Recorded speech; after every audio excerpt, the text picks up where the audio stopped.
Okay, today we're going to talk about flashback sentences. So this is a strategy for patterns that occur in very common words, but the pattern itself is not very common. So let's say you were wondering about the word suit. And this is actually the pattern I use in the book because it's very picturable, very memorable. Kids can act it out and learn it pretty quickly. So I'm going to go with the strategy of acting it out, and then I can also show you the strategy of having a picture. Okay. When it comes to suit, there's not that many words that are going to have the UI saying ooh, so everybody stand up. Yes, you need to stand up. Okay, here we are. Good. Now, I want you to hold your fruit juice. Got your fruit juice? Good. Now, you're on a cruise. I don't know if you've ever been on a cruise before. I've only been on one. Guess we won't be going on cruises lately anytime soon. All right, so we're on a cruise. Woo! We're having a great time. But we get a bruise. So bump into something. Ah, I got a bruise. Oh no. And worse, I spilled my fruit juice on my suit. This is awful. What a nuisance. See what we did? Okay, let's do it from the top. On a cruise. Got a bruise. Spilled fruit juice on my suit. What a nuisance. Now that last part, what a nuisance, you can leave that part off. I do for some younger children or some severely impacted kids with dysgraphia. I might go, you can live your whole life without needing how to spell that word. But for kids that are older, kids that have stronger sketch pads, I might add that one in. When I looked it up in Margaret, the only word we didn't fit in there was sluice, which again, you could live your whole life and not spell that word. But if you really wanted to fit it in, you sluice through the water, so you could probably work that in. I'm not going to. I never teach it. So let's see if you remembered it. On a cruise, got a bruise, and spilled fruit juice on my suit. What a nuisance. Then I have kids say it orally, and honestly I might just have the parent write it down and the kid just has to say it so that orally they can just like rattle it off. And then once they get to that part, then I know that they're ready to write it. Okay, I think I'm going to write it with Sketchpad, some Sketchpad tricks. Now this has the word spilled, and I may not have taught them about ED in disguise, and if they're not sure how to spell that word, I provide it for them. I have a couple of my younger kids where I've just basically put in all the words except for the sketchpad, and they had to fill in the blanks if they need that scaffolding. On a cruise, I got a bruise and spilled. What do we spill?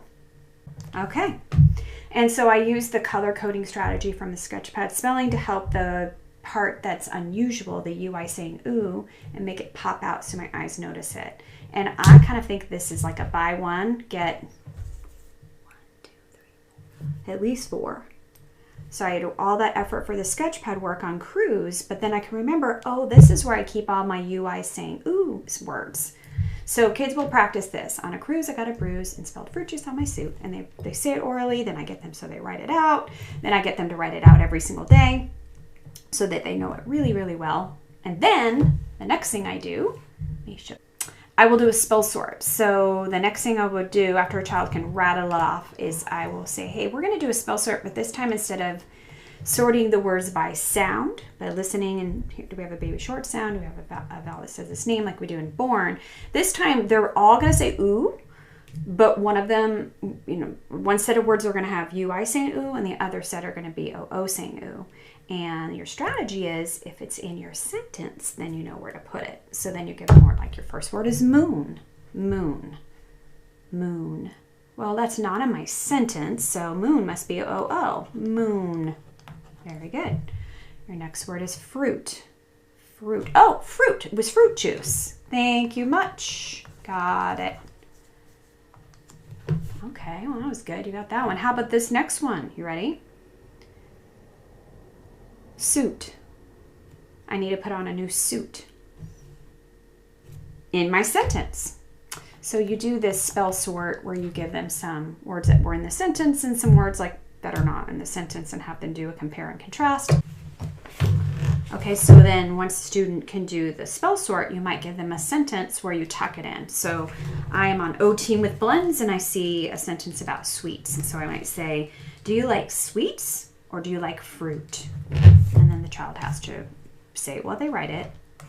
Do you like sweets or do you like fruit? Ah, that's in my sentence, my flashback sentence, so I know how to spell it.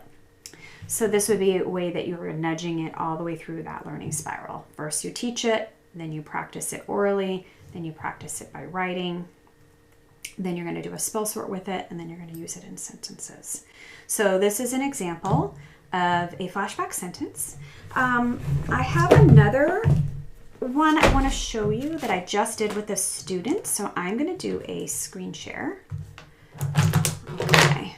So this is a picture that we have in the WordWire's book. So the WordWire books have pictures of many of our most popular flashback sentences. And we do that because in a classroom, you may not have the opportunity to act them out.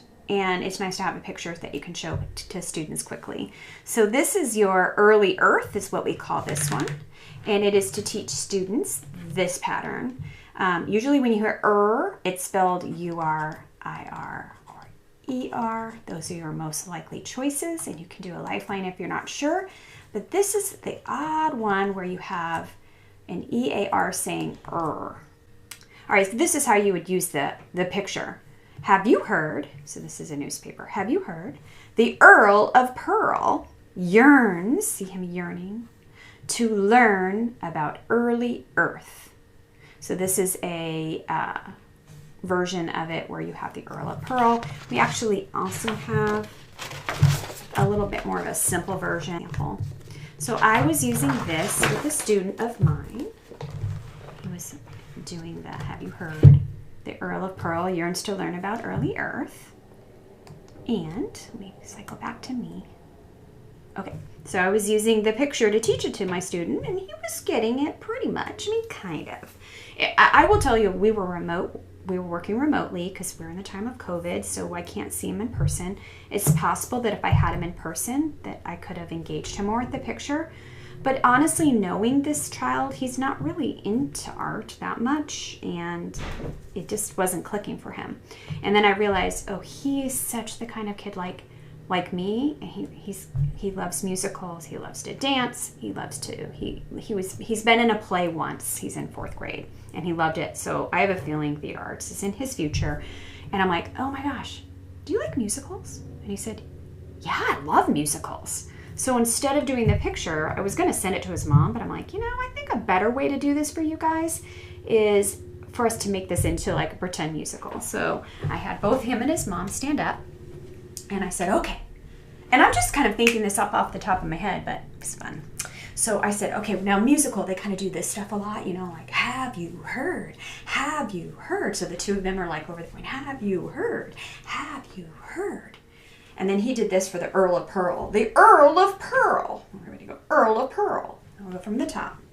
Have you heard? Have you heard? The Earl of Pearl. And then yearns to learn.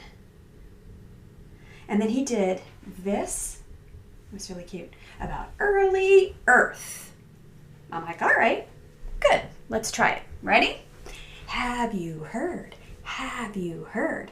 The Earl of Pearl yearns to learn about early Earth. And then I'm like, oh no, I forgot a word. We needed to put in research money. I said, I know, he needs research money, like that. So he needs research money. Have you heard? The Earl of Pearl yearns to learn about early Earth. So he needs research money. That was it. He was up. He was dancing. He knew them all. He had them all. He would write them all down. So I told his mom, you're going to go home and you're going to have him write this sentence every single day. First, I wanted him to say it, but he was already really getting fast at that because he liked to stand up and act it out. I said, you can teach it to your dad. You can teach it to your brother. And then he's going to be writing it, and he's going to write it, and he's going to write it probably for a week every day. And then we'll go into a sort, and I'll probably sort between UR and EAR. So I have a student who really struggles to memorize in a real traditional way, and I had taught her I know a night sentence, and then I hadn't seen her for a few weeks because of everything going on with transitioning from going to school, not going to school, and online tutoring and stuff. It would have been a few weeks, and then we got going doing other things. It probably had been about 2 months since I had taught it to her, and she got to a word, and her dad goes, "Oh, that's in the night sentence," and she goes, "Oh." And she rattled it right off. She still remembered it really well. So it goes, this is one I do in the class sometimes. I know a knight who kneels on his knee while knitting a knot with his knife, and he has a knack for knocking on knobs with his knuckle.